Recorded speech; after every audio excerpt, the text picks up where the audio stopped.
Good evening. Welcome to this January the 20th, 2026 Board of Aldermen meeting, which is hereby called to order. I'd like to ask Reverend Paul Brach from Cross Creek Church if he'd lead our invocation, followed by the Pledge of Allegiance, which I'll lead. Please stand.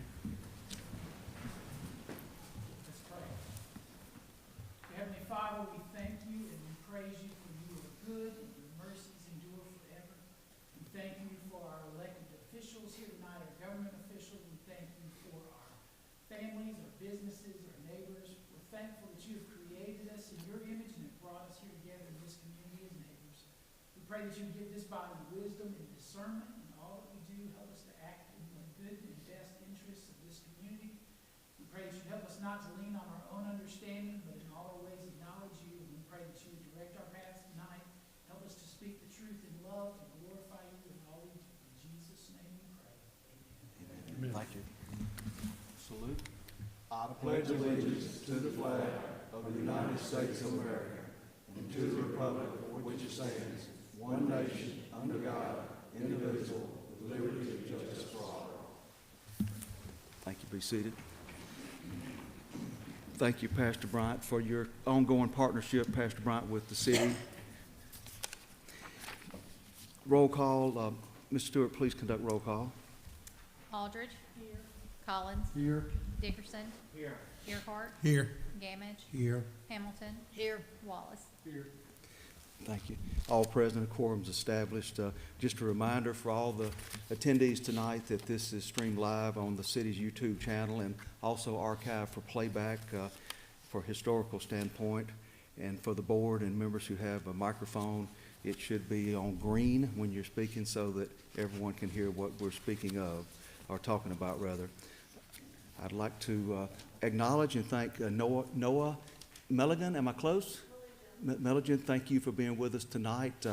He is a Boy Scout, obviously with his uniform there, and he's working on his Eagle classification and needed to attend a municipal meeting or city council, so thank you for being with us tonight. And family, thank you all for being with him. Board, you have before you the minutes of our regular meeting on January the 6th, 2026. Any questions about the minutes or motions or discussions? Motion to approve. Mr. Collins, motion to approve. Is there a second? Second. Second. Mr. Wallace, any discussion? All in favor? Aye. All opposed? Motion carries. Yeah, one abstain. Had one abstain. We're glad you're better. We're glad you're better and back with us. One abstain. Ms. Stewart. Now I call to the lectern Fire Chief Clark. Fire Chief Clark has a presentation to make tonight.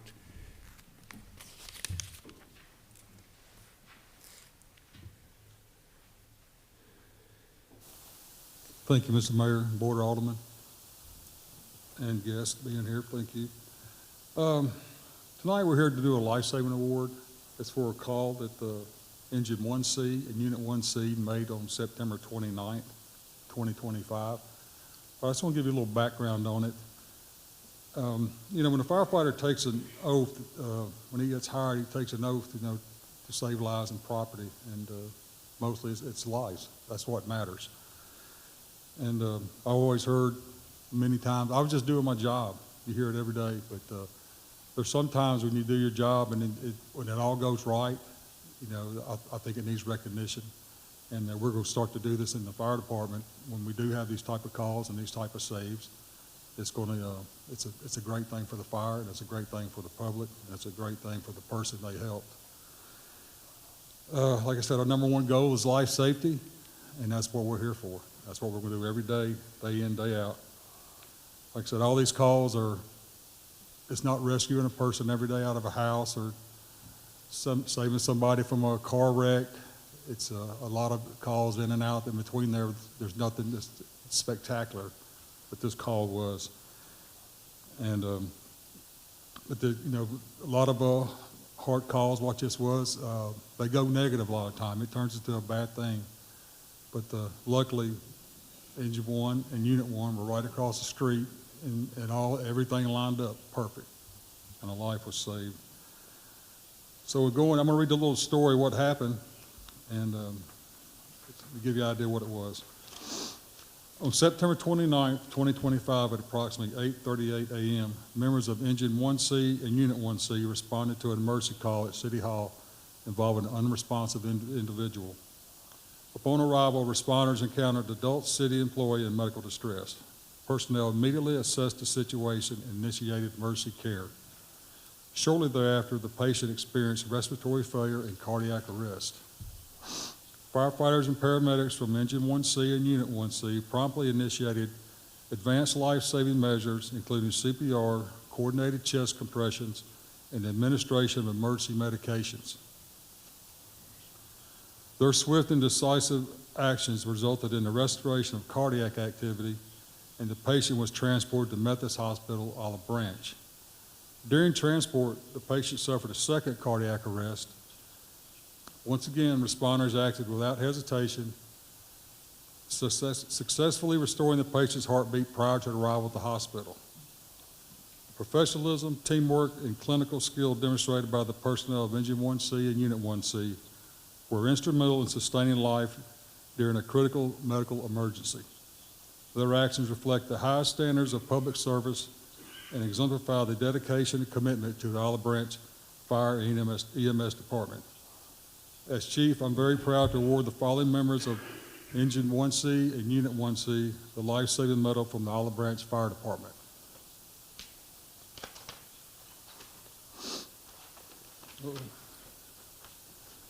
Lieutenant Jeff Hawks.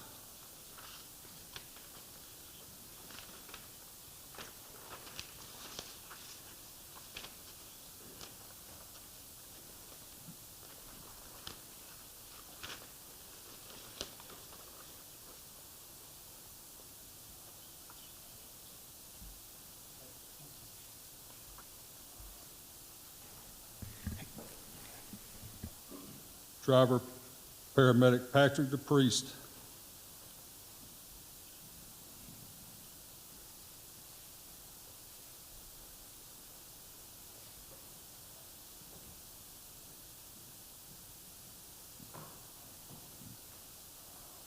Firefighter EMT Will Pressler.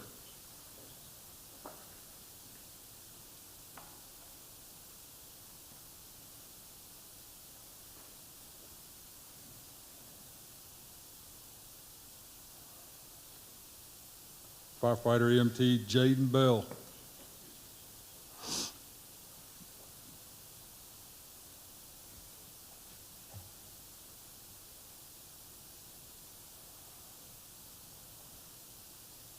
Paramedic Peyton Elkins.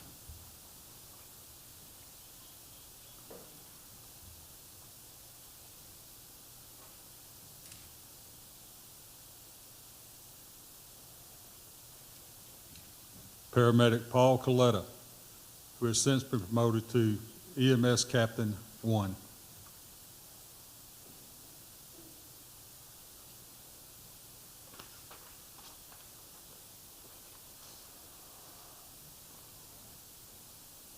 Again, thank y'all for your performance in your line of duty.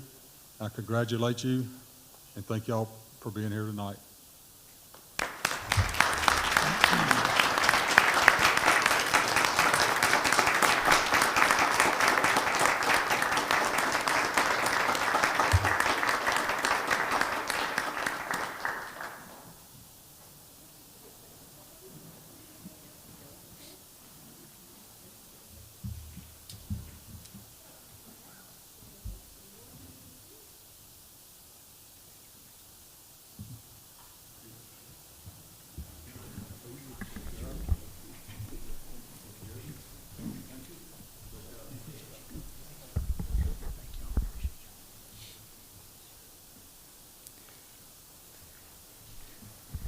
Thank you, Chief, and thank you, heroes. If you're a family member of one of these team members or a coworker, please stand so we can recognize you tonight for being with us. Family members and coworkers, thank you all very much for being here as well.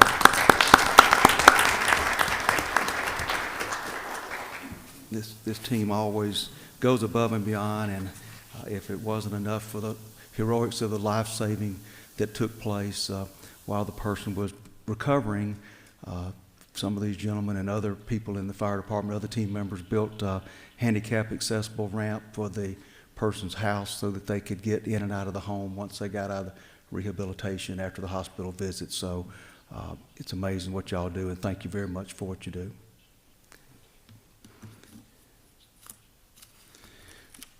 Board, you have the consent agenda items 1 through 26.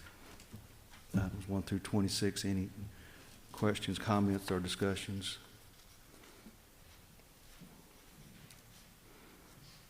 I'll make a motion to approve. Mr. Earhart, motion to approve. Is there a second? Second. Ms. Hamilton, any more discussion? All in favor? Aye. All opposed? Motion carries. Following the agenda, the Planning Commission, old business.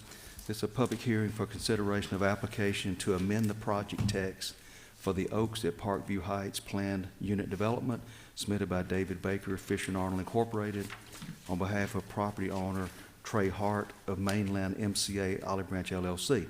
The request is to change the permitted uses from memory care and assisted living facility to detached single-family residential in Area 3B and to approve the associated preliminary development plat. The subject property is zoned PUD, planned unit development. The 6.99 plus or minus acre Area 3B is located on the west side of Parkview Boulevard and south of Goodman Road, known as 6755 and 6785 Parkview Boulevard. This was set for a public hearing date for tonight. It was set on December the 16th, 2025. Staff report, please. Mayor Alderman, before you is a request to consider an amendment to the project text and associated preliminary development plan for the Oaks at Parkview. This is a 6.99 acres piece of property along Parkview Boulevard. This is Highway 302. You have the city park to the south and to the west of the subject property. You have Morel Cove, dead ends at this location. A lot of these piece of property, both area A, 3A, has been fully developed with condominium, most of them 2 units, and you have other single-family, detached single-family residential development across the street.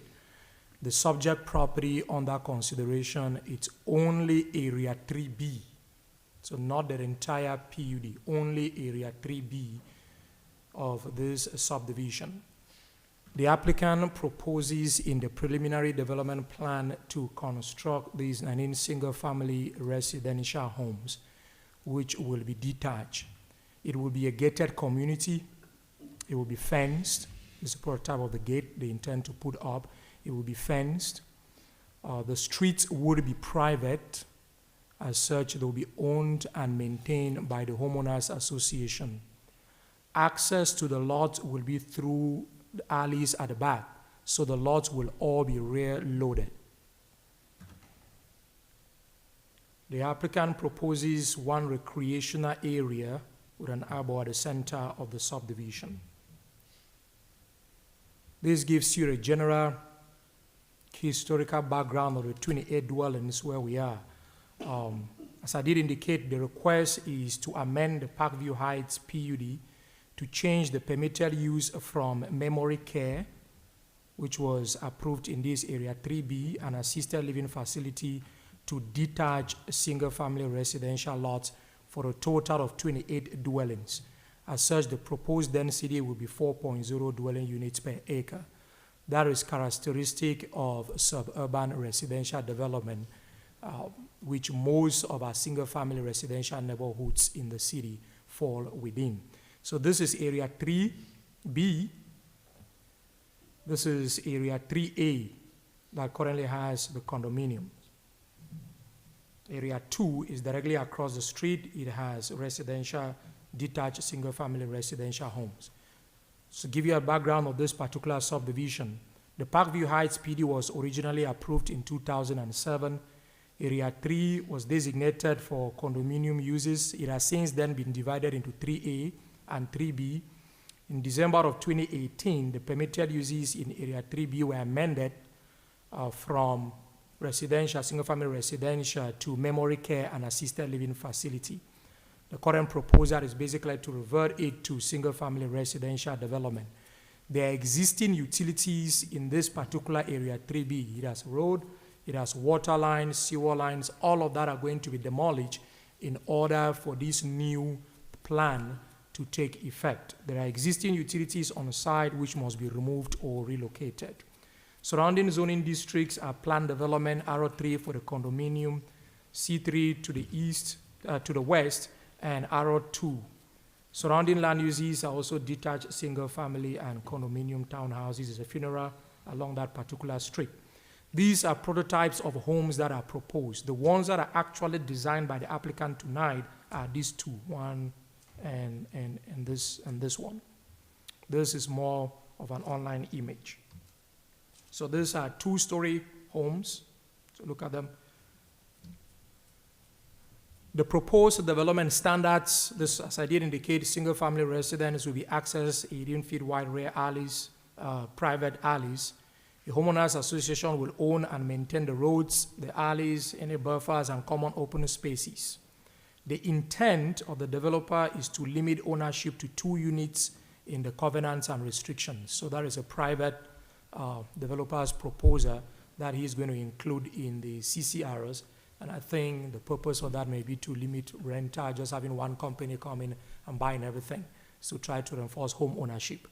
The bulk regulations, the lots would be maximum 4,000 square, minimum 4,000 square feet lots.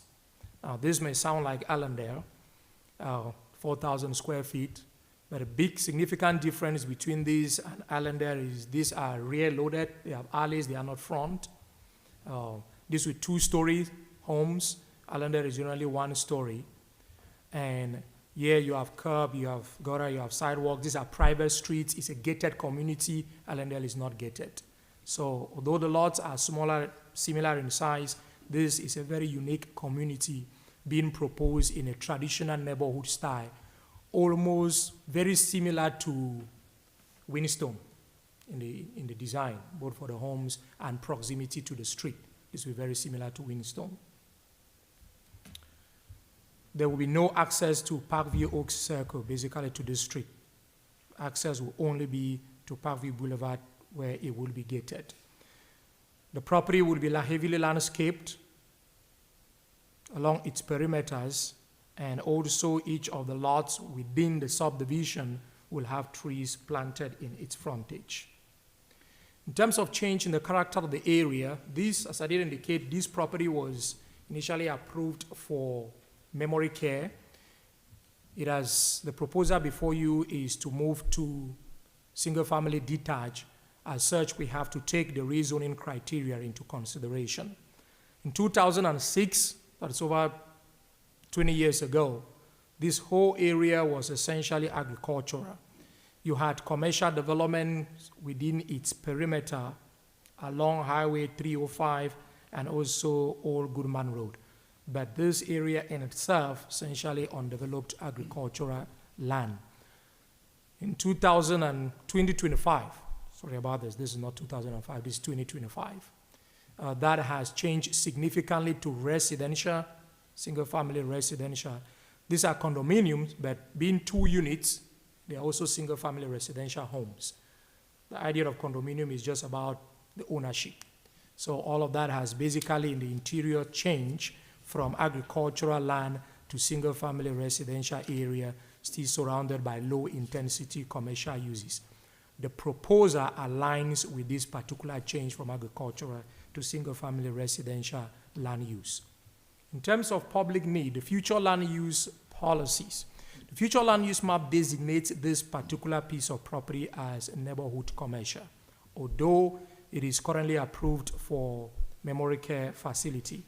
The comprehensive plan policy 1.1.3, however, states that new residential growth will be primarily comprised of single-family homes, although the future land use plan recognizes the need for the diversification of the city's housing stock.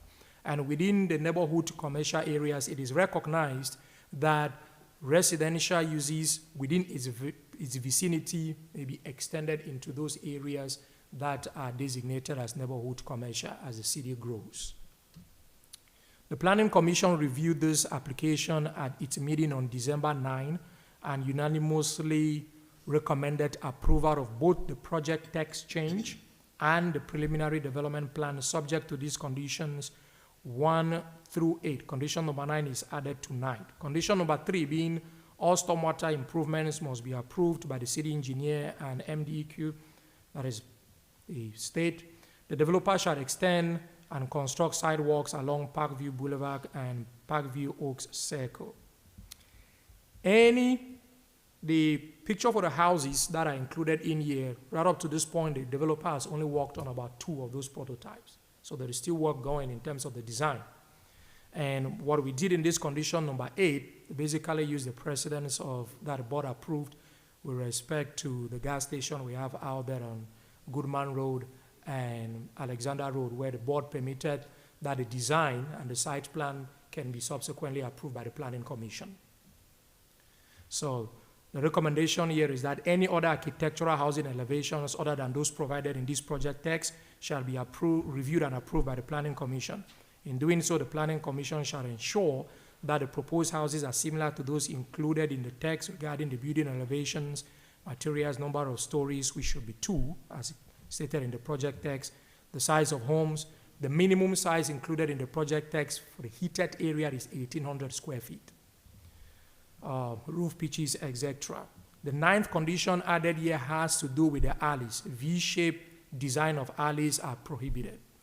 This is intended to avoid the situation we have in Stonecrest subdivision, where because the alleys were designed V-shaped, the water accumulates in the middle and just erodes and destroys those alleys and becomes a significant liability for the HOA long term. So we had the same condition for the alleys out there in villages at South Branch, and it has been designed such that the water is not settling in the middle of the alley, and that is working appropriately. That concludes staff's presentation. Thank you. Thank you, Dr. Song, and the board's aware of this, but this, when it was made or zoned for elder care and memory care, it's been 7 or 8 years, and it's not that the city don't want that. We'd love to have that there, but the builder or the person, the developer changed their mind. It didn't go forward, and nobody else has picked it up. They don't have a desire to build a memory care and elder care facility, so this is where we're at today, and Song did a good job covering this. So since it's private gate, the HOA is responsible for the construction and maintenance of their own streets. The city will not be responsible for those. And also, you might have covered, but no single entity can own any more than 2 of these 28 townhouses. So they can't be gobbled up by a group or an organization. Only 2 max could be owned by one individual or one entity. Does the applicant have anything else to add, Mr. Baker? Good evening. I'm David Baker with Fisher & Arnold. My address for the record is 9180 Crestwind Hills Drive, Memphis. With me here tonight is Mr. Trey Hart with Mainland Capital, the owner of the properties. One thing I would like to point out is that when this was originally approved in 2007, this was going to be 4-plex condos, very similar to what was part of the Oaks at Parkview. As I mentioned, it was sold off for memory care and did not come to fruition. And so we have worked tirelessly with the HOA and neighbors at the Oaks at Parkview with several plan iterations, different architectural styles, issues on drainage, security, screening, fencing, and things like that, and had gotten their support through all this. So we agree with the conditions set forth by the Planning Commission and staff, and we're glad to answer any questions. David, is Yes, there a fence behind around this whole property or not? Yes, sir. Okay. Wood fence to match the other ones, I guess? Between us and the Oaks at Parkview is going to be a masonry column with a ephes stuck up. That was one of their It will requirements. encompass the whole project? Yes, sir. Okay, thank you. Dave, Yes, sir. I know the mayor reiterated that the private streets run their life around 15 years, especially the residential. We have happened a lot, though, it's about 15, 20 years. Due to the cost of asphalt, a street can cost $500,000, just a small street, if it needs an overlay. It's understood, though, we may not be here anyway, but 15 years from now, not to come back to the city and expect them to take over by then would be probably $2 to $3 million project for streets that would have to be maintained, and it wouldn't be, the city will not maintain them. We are well aware of that and understand that. We are in the process, should we get approval of this, setting up a HOA that is responsible for all the landscaping, utilities, drainage, roads, and so forth, and all those will be monthly dues taken out. And yes, sir, we are understanding of that and agree to that. Yes, sir. Thank you. Alderman Wallace, I would mention something. We will be looking at streets. They will be private alleyways. We'll be inspecting those as well. And we're gonna look at the pavement structure and so forth. When people move into it, they don't know exactly what's underneath that asphalt. So I think the history and some of the things that we've seen in the past kind of lead us to make sure that we're having a similar pavement structure like you would on a public street. When that's turned over to the homeowners association, they know that they're getting the same thing that you would on a public street as well. So. Mr. Swims, will that be indicative of the alleyways as well? Because, you know, in the past, we've done a 1.5-inch layer during construction, and then contractor leaves, and the homeowners typically are stuck with a less than street. Are we building the alleyways out to public street specs as well? That is our intent. So Okay. the V-shape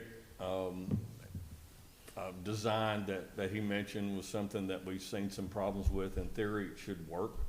But when you have some flat areas, then it does end up causing problems over time. So that's being taken in consideration, so that we're making sure that the drainage is getting off the streets. We've got an area that's designed to carry the water away from them, and that they have a similar structure to that we're seeing for public street, includes the alleyways. Yes, sir. Okay, thank you. Any additional questions for the applicant? Thank you, Mr. Baker. Thank you. This is a public hearing item. If you are here tonight to speak as a proponent, you're for this subdivision, you're for this design, this application, come forward, please. If you're here to speak in opposition of this application, you're opposed to it, come forward.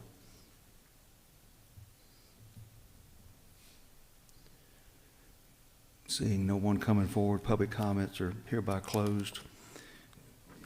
Board, any other questions of staff or the applicant?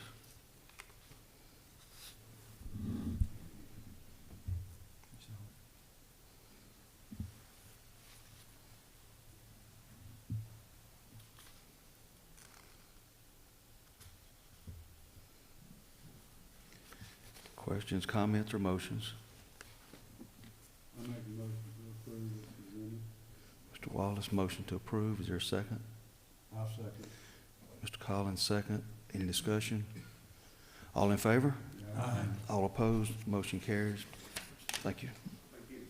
Item 2, public hearing for consideration of application to amend the project text for Robinson Crossing Planned Urban Development and Preliminary Development Plan for Area 9, submitted by Shane King, Houston Engineering, on behalf of property owners Barry Bridgeforth and Pleasant Hill Land and Development Company. The request includes development stipulations for a permitted convenience store with fuel pumps and car wash as a standalone use. The 5.72 plus or minus acre subject area 9 is zone PUD planned unit development and is located at the southeast corner of Church Road and Malone Road. A public hearing date was set for this hearing tonight. It was set on December the 16th, 2025. Staff report, please. Mayor Aldermen, before you is a request to consider amendment and a preliminary development plan for this area 9 of Robinson Crossing plant unit development.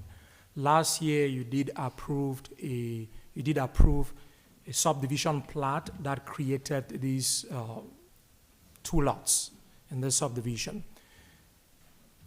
This is the PUD, current zoning of the property, as I did indicate, is planned unit development.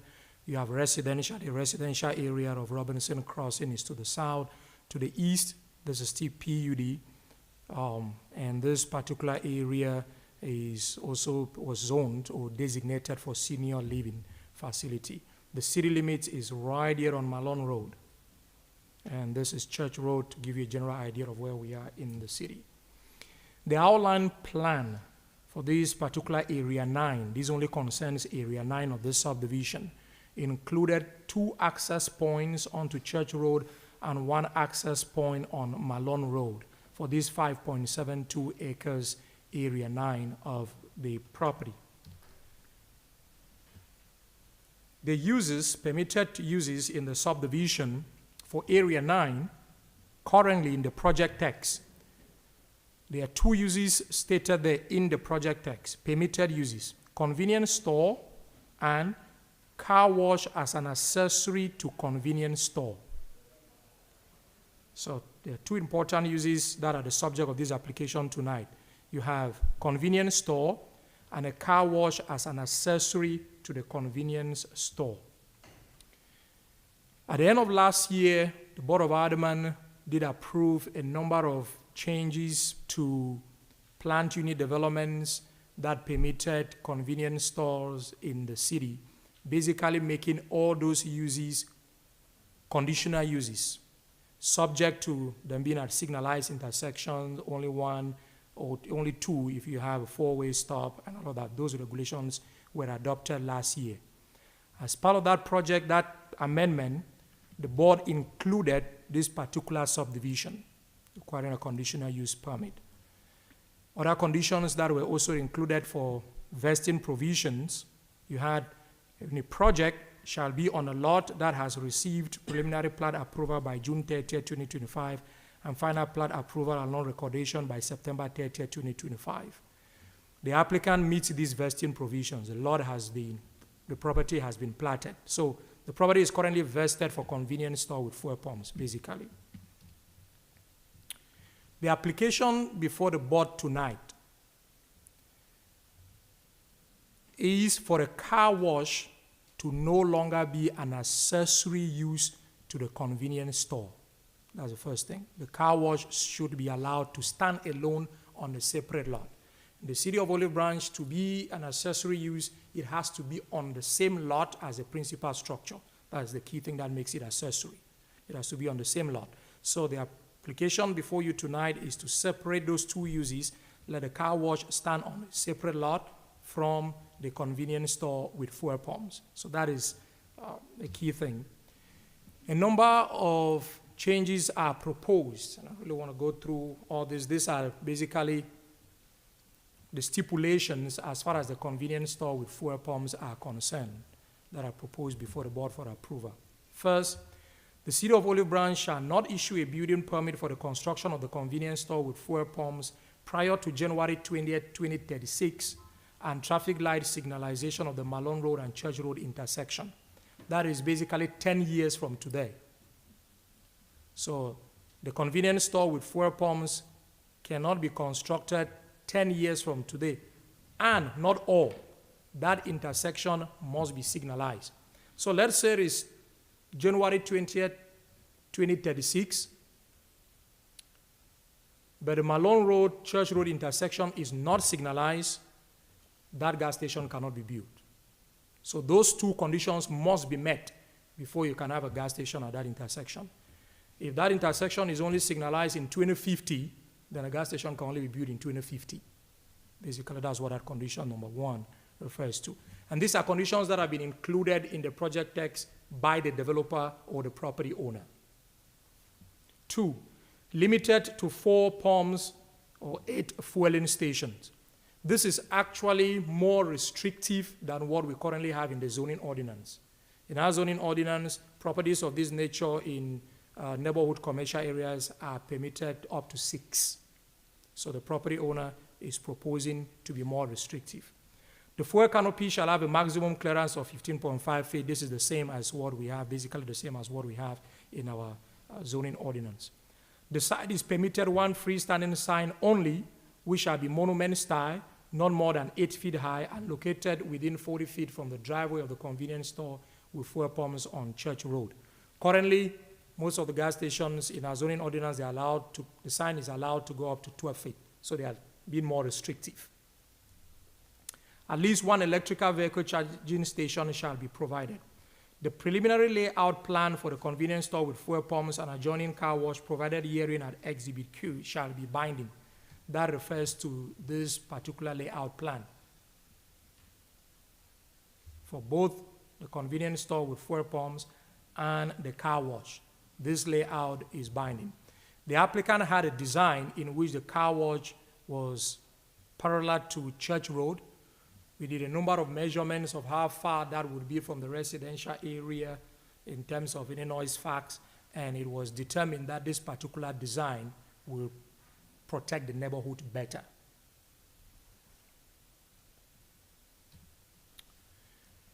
The fuel pumps canopy design included herein as Exhibit R shall also be binding, except, however, that the columns may be constructed completely of brick material. Roofing material for canopy may be shingle or dark-colored metal material.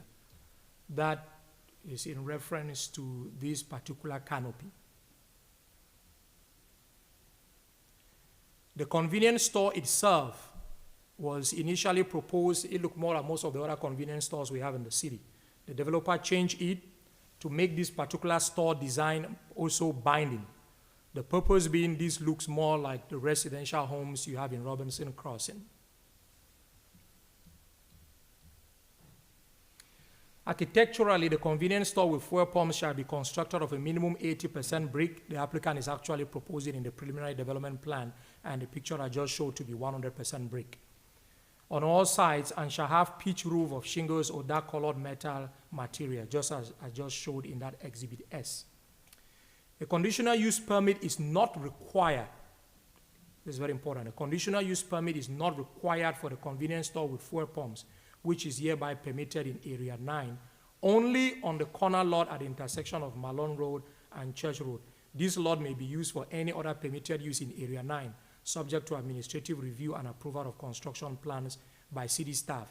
What this means is, tomorrow, let's say the bank shows up, the financial institutions are also permitted in that Area 9. The Area 9, therefore, instead of having a convenience store with fuel pumps there, it may end up being a bank. That is permitted on that particular Area 9. And the site plan, let's say if you were a bank, that site plan will be approved administratively by staff. The reason for which a conditional use permit would not be required in this particular case is the BZA will basically be doing the same thing that the Board of Aldermen is doing tonight. We'll basically be reviewing it under the same conditions, reviewing the preliminary layout, doing the same thing. And if the BZA were to deny it, it will be appealed to the Board of Aldermen. So the board will be doing the same thing it is doing tonight. For that reason, going back to the BZA for the conditional use permit is not necessary. This is the layout. This is the landscape plan being proposed. This area, this is intended for stormwater detention, regional stormwater detention on all the lots that are proposed in the subdivision. At the rear of the property, the project text for Robinson Crossing, especially specific to this Area 9, calls for a 6 feet high wooden fence with brick columns every 50 feet. That is what is proposed in this particular buffer area, the rear of the property. You have those evergreens staggered.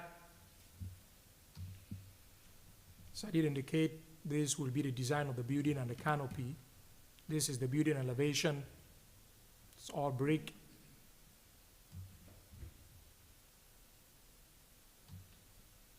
This is the design of the car wash.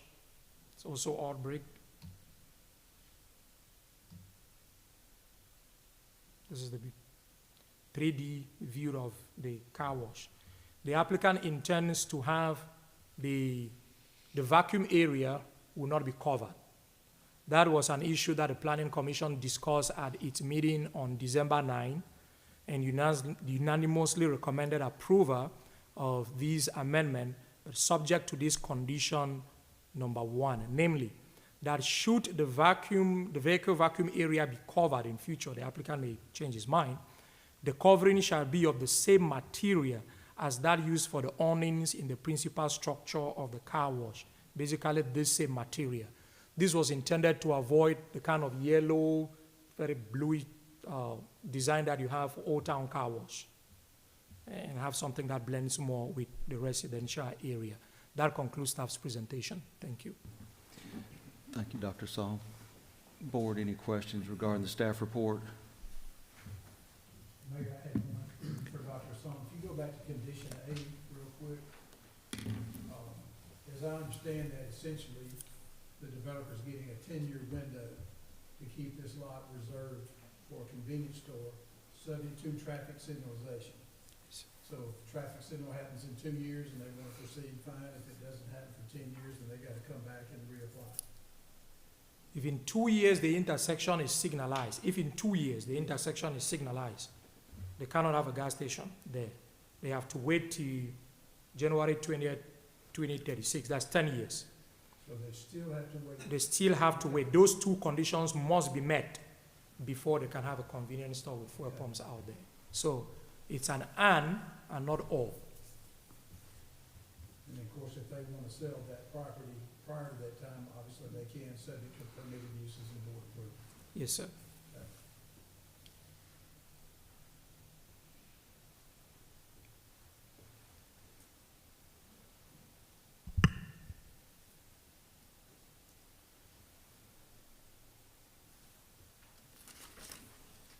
Mayor, may I ask? Please. another question? Can you go into more detail on the buffering in the south side of this development? Yes, ma'am. The project text for Robinson Crossing PUD currently calls for a 6-foot-high wooden fence separating the commercial and the residential area. And that 6-foot-high wooden fence has to have brick columns every 50 feet. And that is what the applicant has included or shown in this preliminary layout plan.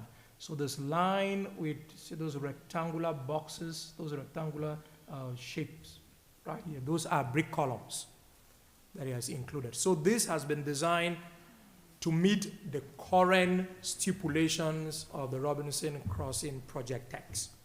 Of course, by applying for an amendment to this project text, that opens this up for the board to have a discussion. And if the board wanted to strengthen that, the board could do so as well. The board would be well within its power. It also calls for the planting of evergreens staggered inside the subdivision as provided along the property line. So you have in the south property line and along the eastern property line of the subdivision. So that is what the applicant has proposed. So the plan is for this to be a 6-foot wood fence with columns? Yes, ma'am. Currently proposed. Dr. Solomon, so the car wash would be all brick and the columns would be brick, but it'd be a wooden fence in between the columns? The brick for the buffer? Yes, sir. As currently designed, the car wash will all be brick, but at the rear of the property, you will have a wooden fence with brick columns. Let me ask you, could we not change that to hardy plank or something like that rather than wood? I don't know what kind of fence do we have between Marguerite Manor and the commercial? Between Margaret Manor and the commercial is a wooden fence. But there is a trend, or should I call it, there's something that the BZA started doing, which I think is recently working in the city. This is a Simtech Eco Stone fence design, the same that you have behind Hobby Lobby and the residential developments. The BZA started requiring these wherever you have a gas station, requiring that Simtech Eco Stone fence. This is at Fox Creek. I just took this picture today. So the new gas station you have out there at Fox Creek, instead of a wooden fence, they propose what you have out there is a Simtech Eco Stone fence. This is more aesthetically pleasing, it's more long-lasting, it's not as expensive as building a brick wall, but at the same time, it is more valuable and more long-lasting than a wooden fence. So that is kind of a middle ground option that the Board of Aldermen may want to consider if you were inclined to moving away from the wooden fence option and having something that is doable. That is an option. Okay. Let me ask you something about this fence. All right, Alderman Earhart asked about the gas convenience store, when it could be built and all of that. Wonder if they wanted to build a car wash next week or next year. Is the fence, when's the fence gonna be installed? Is it gonna be installed or required on both lots? Or just what, or is it gonna be installed all the way across? The fence is going to be required on both lots.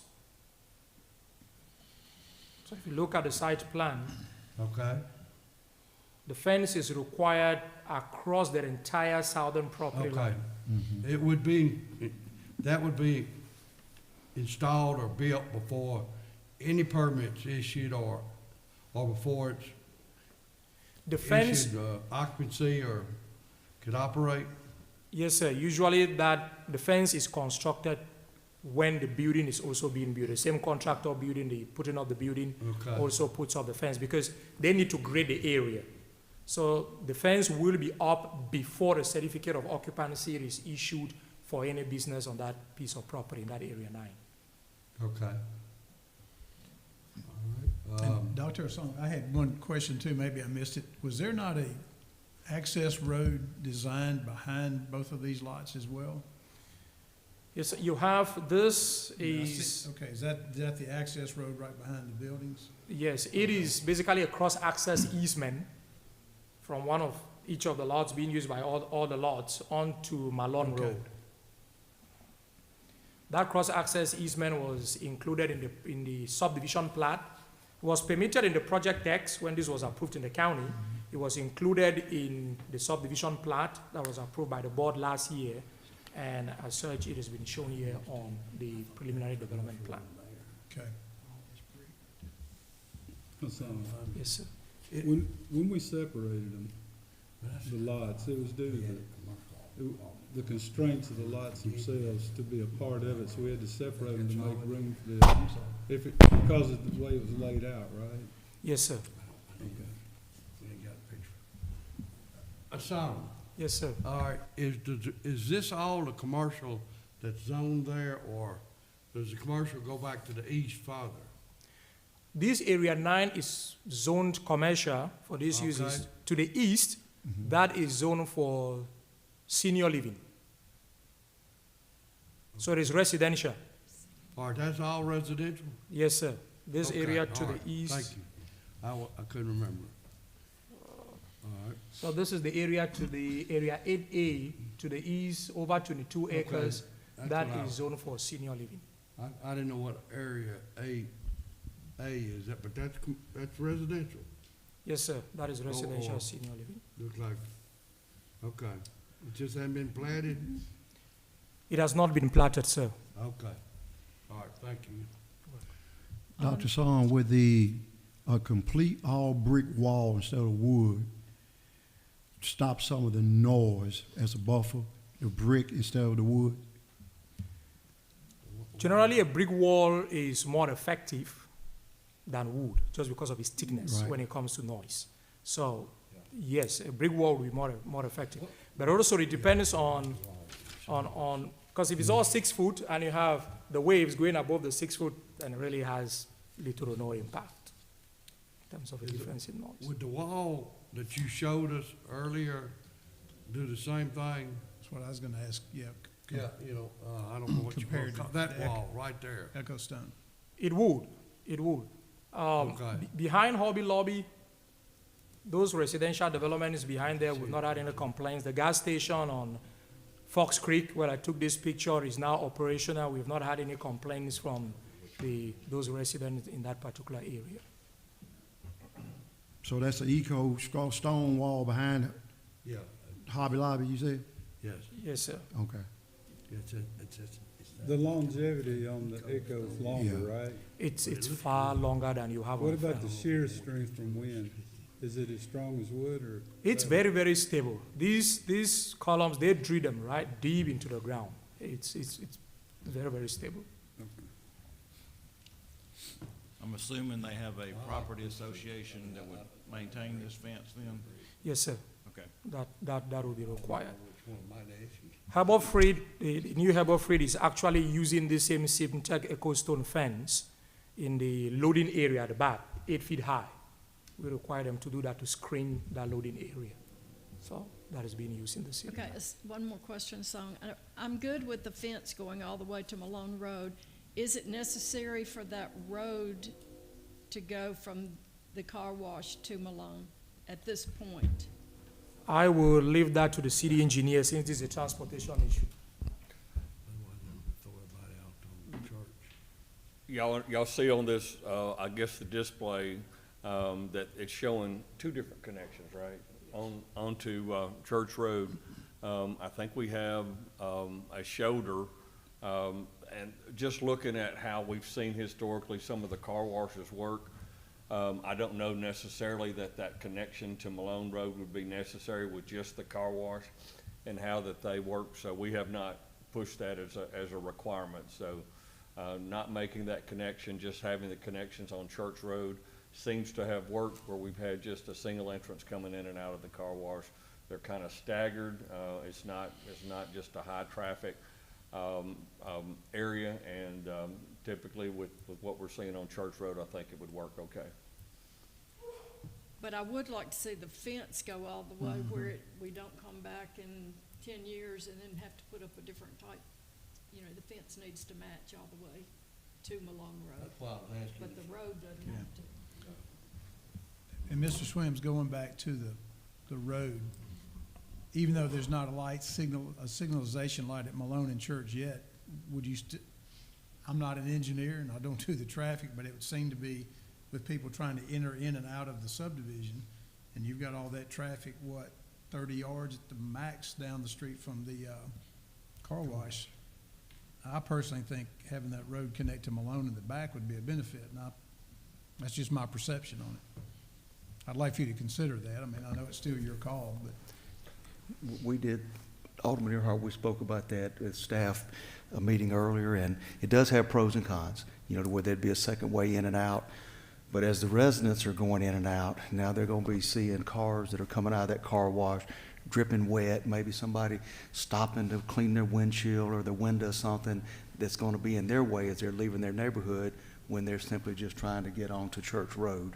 So that's just the other side of the coin. Yeah.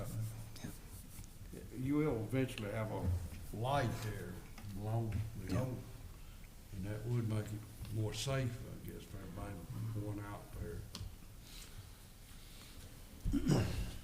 I mean, in my opinion, it is, the board's call. I can see the concern that you might have, but I do think that if you look at the overall, where the traffic's gonna be coming from, I think that it's probably limited on how much is actually coming from Robinson Crossing. They do have a section, I guess, where would be pulling out onto Church Road and then coming back in. So, that's something that y'all may want to be, at least evaluate, but, I don't think it's a significant amount of cars from Robinson Crossing as compared to what is the overall, most of the traffic, I think, is gonna be coming directly from Church Road without actually trying to exit off of Malone and back into the car wash.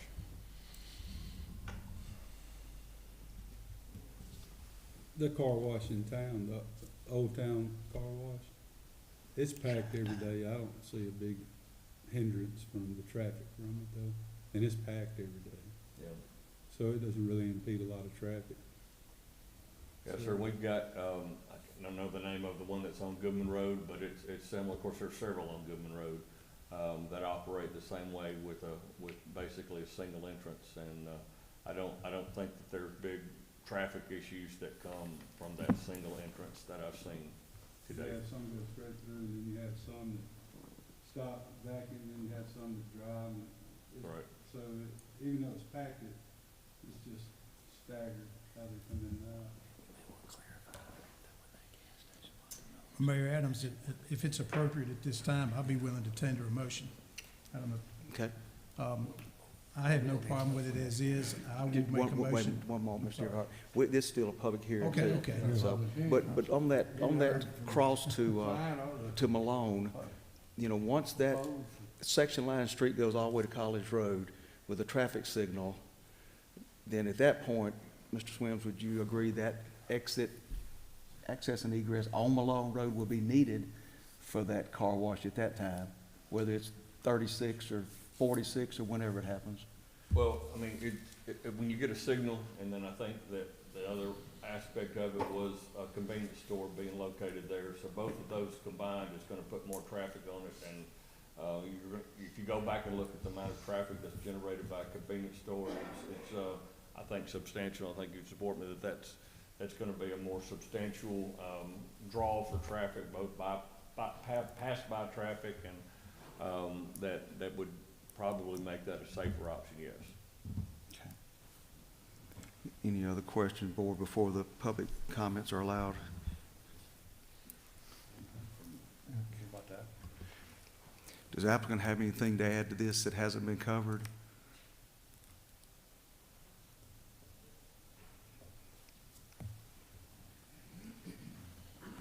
Thank you. Thank you.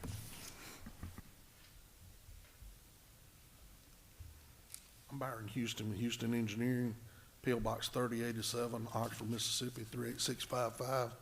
And I did want to let the board know that to get to this point, there's been a lot of collaboration between the owner and the residents of Robinson Crossing. At first, this thing started out as a convenience store with the car wash being on one single lot, and a lot of people didn't want the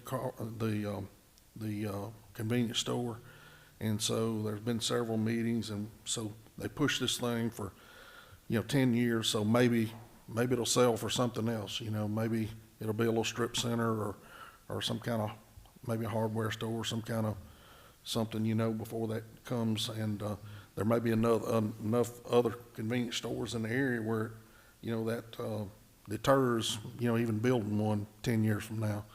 So we would ask that the board approve the amendment to the text, and appreciate it.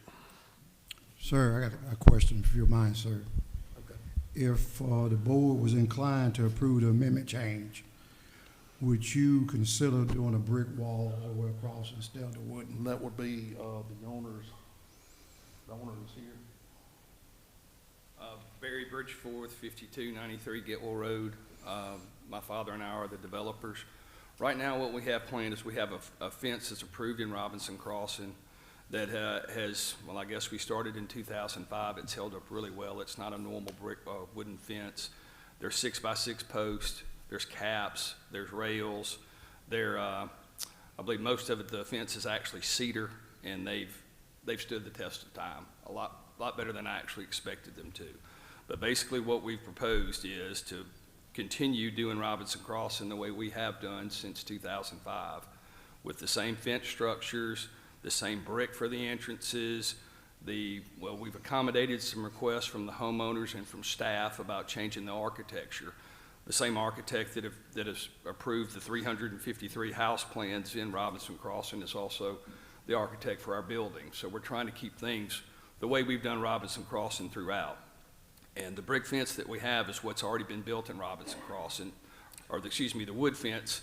It's got brick columns, and then it's got a cap on the top and 6x6 posts that support it, and it's a good fence, and it stood the test of time. Well, I wasn't really talking about the longevity of the fence. I'm thinking more about the buffer, the noise. Mm-hmm. Something that hadn't been there. A car wash is going to produce a lot of noise. Well, people playing music, so that's what I'm thinking about when I said the brick fence for the buffer. Yes, sir. In an effort to address that, we have totally flipped the car wash. And working with our consultant, the noise is basically on the exit end of the car wash. The exit end on the car wash has now been moved up closer to Church Road. We flipped the building, and rather than this being like the old car washes that have a separate vacuum, this is a central vacuum unit. And we've also, pardon me, we've also moved that unit up closer to Church Road and enclosed it. in an effort to minimize any noise effect on the residents. Also, we've moved the car wash up further toward Church Road. There's a substantial difference between that. That's the reason you'll see that the detention area is closer to the neighborhood, and we moved all the buildings up closer to Church Road.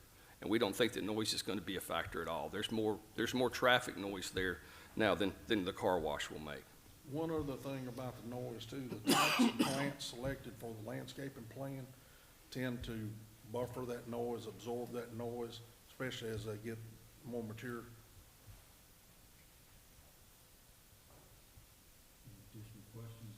Of the applicant? Additional questions for the applicant? Thank you, gentlemen. If you're here on behalf of this, you're a proponent, you're in favor of this application, please come forward for public comments. If you're here in opposition, you're opposed to this application, or something concerns you about this application, please come forward for public comments. Hearing and seeing none, public comments is closed. Any additional questions, board, or clarifications?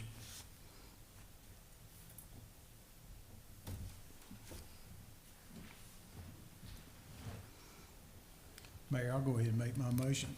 I like the design of it. I like the separation. I do think, though, I would like the Echo Stone fence. I think brick obviously would be the best, but I know that's an additional cost, but I'll make the motion with the addition of the Echo Stone fence rather than wood. Okay. Board, motion for approval with the, as is, except with the addition of Echo Stone fence. Is there a second?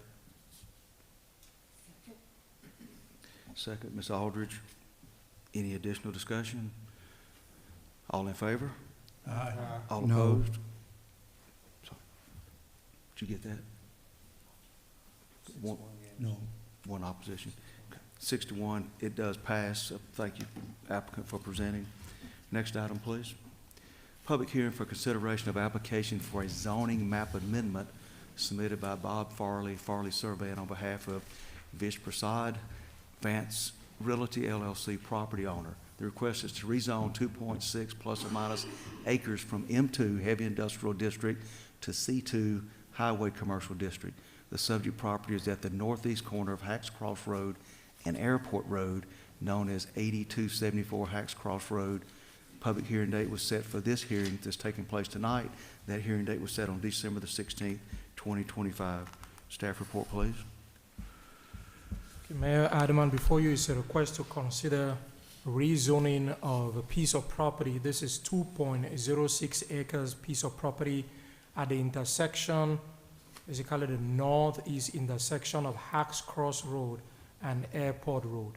The property is currently zone M2, Heavy Industrial District, and the applicant is requesting that it be downzoned to C2 Highway Commercial District. The property currently has a building on it. This is to be a bank. It has been vacant for a number of years now, I think about 2 to 4 years. The property has stood there vacant. The applicant intends, if this is rezoned, to use the building as a medical office, basically. The surrounding zoning is M2, principally M2, but further to the south, you've got a C3 General Commercial District and a C2 Highway Commercial District within 500 feet of the subject property. In analyzing this in terms of changes to the character of the area, in 1996, comparing the 1996 to 2025 images, this area in 1996 was generally agricultural and industrial. You had one spot where you had commercial. In 2025, the number of commercial areas has increased. You have an additional area here. This has remained commercial. This has also gone commercial. So within about 1,000 feet of this subject property, there have been a number of lots that have been rezoned for commercial developments.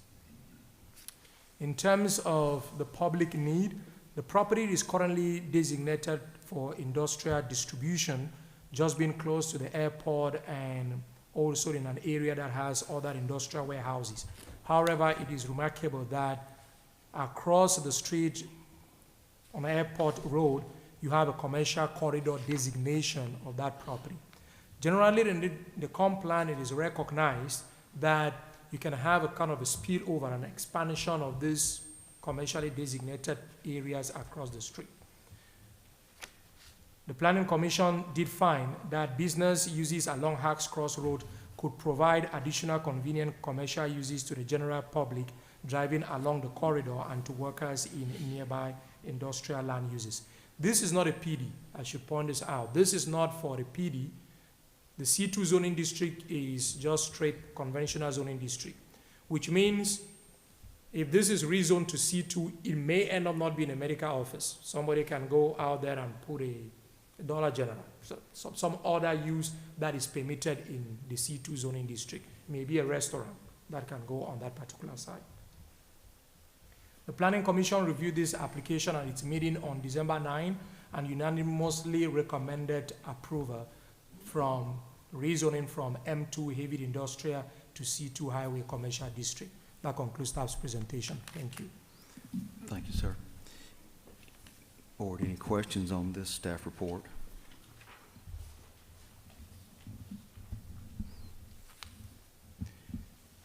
Does the applicant have anything else to add that has not been covered? Again, this is a public hearing. If you're here on behalf of, you're in favor of this application, come forward. If you're here in opposition, you're opposed to this application, come forward. Seeing and hearing none, public comments is hereby closed. Any additional questions, comments, or motions from the board? Let me ask one quick question. Yes. What banks normally zone Most banks in the city are in the C2 highway commercial zoning district. It's kind of an oddity that a bank in industrial zoning, isn't it? Yeah, that was a bit strange. It's not common in the city to have banks in the industrial district. Most of them are in the commercial C2, C3, C1, or in the C4 planned commercial districts. So it really kind of should have been zoned commercial while it was a bank. The bank was permitted there as a conditional use Okay. in the M2 district. Okay. All right. Thank you. Mr. Wallace, any additional questions, comments, or motions? If there's no questions, I'll make a motion to approve based on the fact that the character of the area has changed. Thank you. I'll second. Motion by Dickerson, second by Wallace. Any discussion? All in favor? Aye. All opposed? Motion carries unanimously. Planning Commission, new business. This is consideration of an application for a final plat for Prashad Rheumatology subdivision submitted by Bob Farley, Farley Surveying on behalf of Vish Prasad Advanced Realty LLC, the property owner. The request is to subdivide 2.06 plus or minus acres into a single lot. The subject property is at the northeast corner of Hacks Cross Road and Airport Road, known as 8274 Hacks Cross Road, i.e. a continuation of the last item. So this is basically platting the lot that, or the parcel that you just approved the rezoning from M2 to C2. Utilities are available. There's a water line, a sewer line, gas line in yellow. They're available on that side. It's already developed. Ingress, egress is not proposed to change. Basically, everything as it is. Basically, all the applicant is just doing is platting this before they can get a building permit to make any improvements, interior building, any improvements on that property. They need to have this platted. The Planning Commission reviewed this at its meeting on December 9, recommended approval. Within the vicinity of this particular piece of property, both on Hacks Cross Road and on Airport Road, there are no sidewalks. So the Planning Commission did recommend a waiver of the sidewalks requirement. That concludes staff's presentation. Thank you. Thank you. Questions? I did have one. If you show that map again, the way that lot's designed, you've got a parking lot owned by Snap-on Tools, I believe, that goes into that lot. Is that gonna cause any issues? Has that been worked out with the property owners, or? That is really a private issue between the two property owners. They'll have to work that out. Okay. It's a So unique, Snap-on good wants to park a observation. diesel truck there, they can do that. Good observation. the rheumatoid medical facility may just keep those cars. Great observation. I guess there's no sidewalks along Airport Road?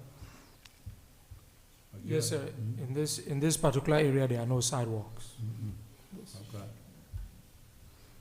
Be a good place to start. Medical clinic. Mr. Swims, any thoughts on whether or not that should have sidewalks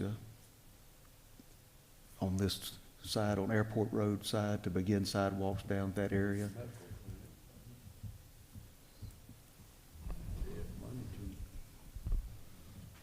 We just have to take a look. As far as I know, it doesn't go down Airport Road, so, that's generally the way we make decisions about sidewalk needs is along the road, as if there's segments where this would help and, connect, I guess, other sidewalk segments. I don't think we have that in this area. No sidewalks at all on Airport Road? I don't think so.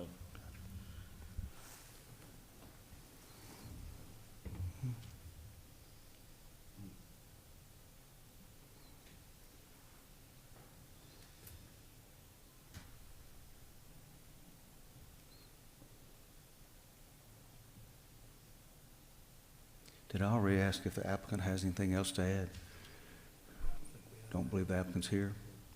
Any additional comments or issues or questions or motions? I'll make a motion to approve as presented. Second. Motion and second.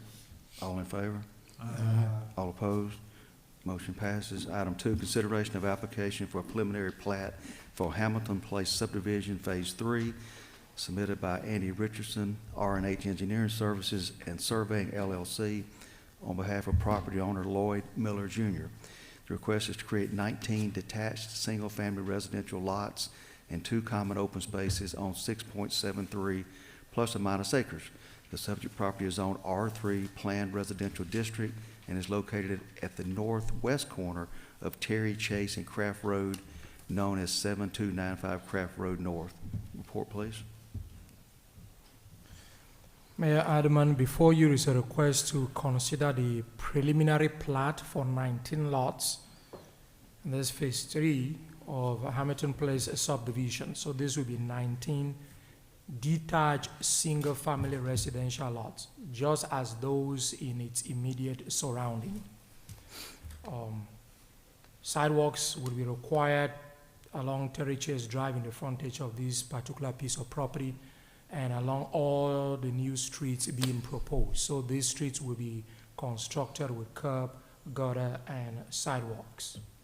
These are 19 single-family residential lots.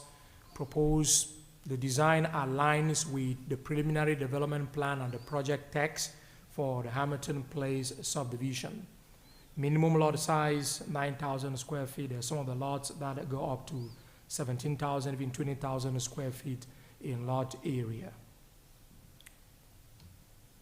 The houses will be 2-story, so the planned residential district requires lots of at least 9,000 square feet for 1-story homes and 12,000 square feet for 2-story homes. So in any area where the lots, on any of the lot that is less than 12,000 square feet, you cannot have a 2-story building on that particular piece of property. So sewer is available. This green line here, that is sewer. It will be the responsibility of the developer to extend all these utilities, both sewer, water, and gas lines, for the development of this subdivision. This particular piece of property, a common open space A47, is proposed to be used for stormwater management from this subdivision. The Planning Commission reviewed this at its meeting on January 13 and recommended approval subject to these conditions 1 to 6. Condition number 2 being, upon the approval of this preliminary development, of this preliminary plat, the applicant would have to submit construction plans to the city engineer for approval. The developer would have to also be required to construct sidewalks along Terry Chase Drive and connect to the existing sidewalks along Terry Chase Drive and Craft Road North. So you have to construct this in front of the property. Trees 1, 2 inch to 2.5 inch caliber deciduous trees shall also be planted in the front yard of each home prior to use and occupancy of the house. 2 trees shall be planted for corner lots. That concludes staff's presentation. Thank you. Thank you, sir. Questions on the staff report? I do have a question. I understand that this is just an addition to an existing subdivision, so the plat's been around for a while, but in other areas of this subdivision, what has been the buffer used between backyards, actually, what's already there? Like these lots are gonna back up on 2 sides, the north and the west, to existing lots, and I'm probably gonna get some questions asked about that. Do they just build them, and then if the residents wanna put a fence up, they put a fence up? Yes, ma'am. This is phase 3 of the same subdivision. The use is the same, single-family residential. The lot sizes are the same. There's really no difference or no impact from what is being proposed and what is existing. So in the PUD, the project text for Hamilton Place, there is no requirement for any buffering between residential lots. I'd like to go ahead and make a motion to approve. Motion to approve by Ms. Hamilton. Is there a second by Mr. Collins? Any discussion? All in favor? Aye. All opposed? Motion carries. Item 3, consideration of application for a final plat for Harvest Church of DeSoto submitted by Caleb Gill Civil Link LLC on behalf of Stephen Roberts, Harvest DeSoto Church property owner. The request is to create a single lot of 5.46 plus or minus acres. The subject property is zoned AR Agricultural Residential District and is located at the northeast corner of Polk Lane and Highway 302, known as 12050 Goodman Road. Mayor Alderman, this is a final plat for a church. The property is zoned AR Agricultural Residential at the northeast corner of Old Goodman Road or Church Highway 302 and Polk Lane. So this is the piece of property. It's existing, it has a building on it, it has a church building on it. Yep. The applicant is just proposing to plat this in order to be able to obtain a building permit for any building addition on this particular parcel. The applicant also intends to extend the parking area or to expand parking on this particular piece of property. This is the plat. It meets all the requirements of the zoning ordinance and the subdivision regulations of the city. The Planning Commission reviewed this at its meeting on January 13, 2026, and unanimously recommended approval subject to these standard conditions 1 through 5. That concludes staff's presentation. Thank you. Thank you. Any questions on this report?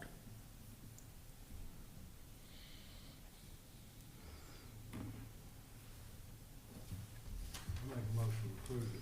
Collins, motion to approve. Second, Ms. Aldridge. Any discussion?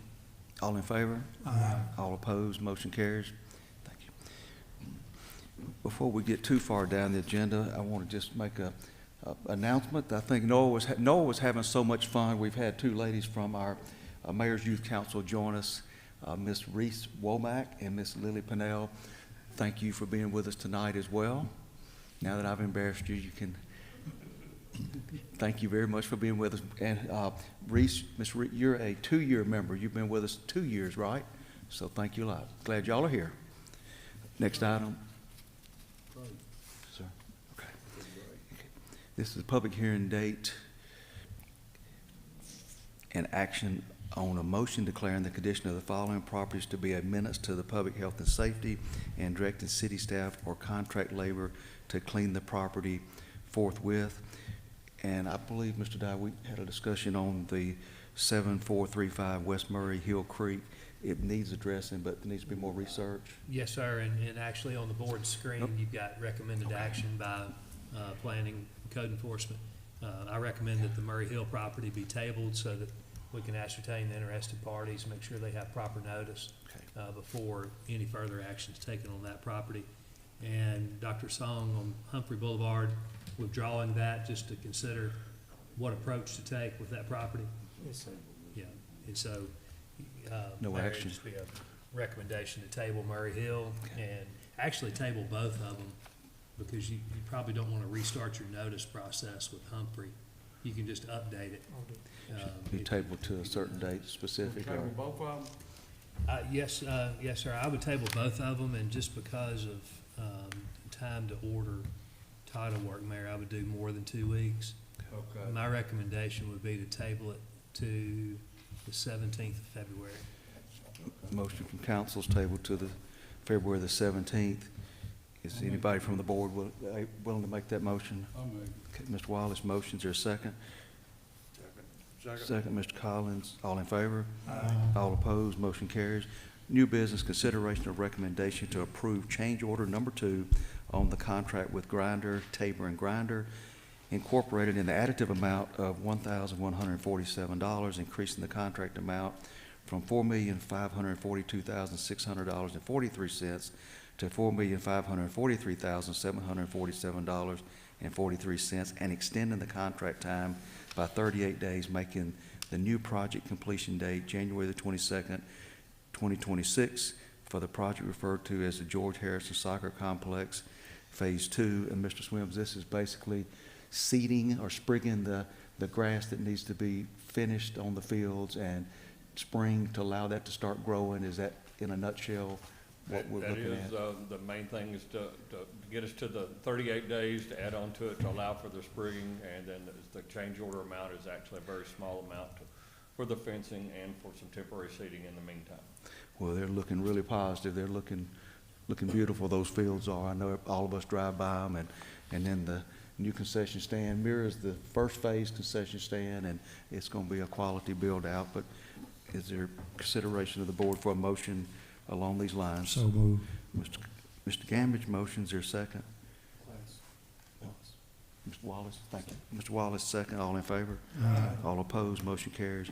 Item 2, consideration of recommendation to approve change order number 1 on the contract with W&T Contracting Corporation in the additive amount of $33,919.30, increasing the contract amount from $5,632,250 to $5,666,169.30 for the project referred to as Fire Station number 6. And this deals with the relocation of electrical that was required by North Central once the project began. The requirement came in. So this is a pad for it and electrical component. Is that right? Both the generator and the transformer that were being put in was instigated, I guess, from North Central to relocate those into an area that was going to be more stable. Those are one's going behind the building, well, they're both going behind the building, but kind of in 2 different locations. But it is some additional cost that's associated with it, as far as those areas are surrounded. They've got a drain we've got to take them through, oil water separator, and so some of the costs that's associated with that is what I guess we're seeing in this change order amount of $33,919. And we do understand, I guess, the need for it, and North Central's position on it, so we do recommend this change order amount. Thank you. Any questions or motions, board? So moved. Second. Earhart motion, second. Collins, all in favor? Aye. All opposed, motion carries. And it was not the private garage for Deputy Chief Hogan to park his 4x4 in. I want to make sure that's not the case. All right. Very good. Board, is there a motion to leave regular session with the intentions of going into executive session to discuss items 1 through 5? So moved. Wallace motion. Second. Jan. Alderson. Aldridge. Let me go with Aldridge this time. My voice is getting tired. Mr. Jan Aldridge, a second. Said 1 through 5, what about 6? Okay, well, I didn't have a 6 on my, okay, thank you. 1 through 6. My copy didn't, I had an earlier revision. So the motion still stand? Okay. And I had a second or no? Yeah. Ms. Aldridge was second. All in favor? All opposed? Motion carries. Is there a motion to go into executive session to discuss personnel matters in the police department, personnel matters in the fire department, personnel matters in the street department, personnel matter in the gas maintenance department, economic development, and executive summary. Is there a motion to go in executive session for those items? So moved. Second. Collins motion, second Wallace, all in favor? Aye. All opposed, we're in executive session. Visitors, you're welcome to stay, but what we do in executive session is personnel items that are not discussed in public because it's about a specific employee or something that has legal implications. We may be in executive session 15 minutes or 2 hours, and then we come back out and we close. So you're welcome to stay or not.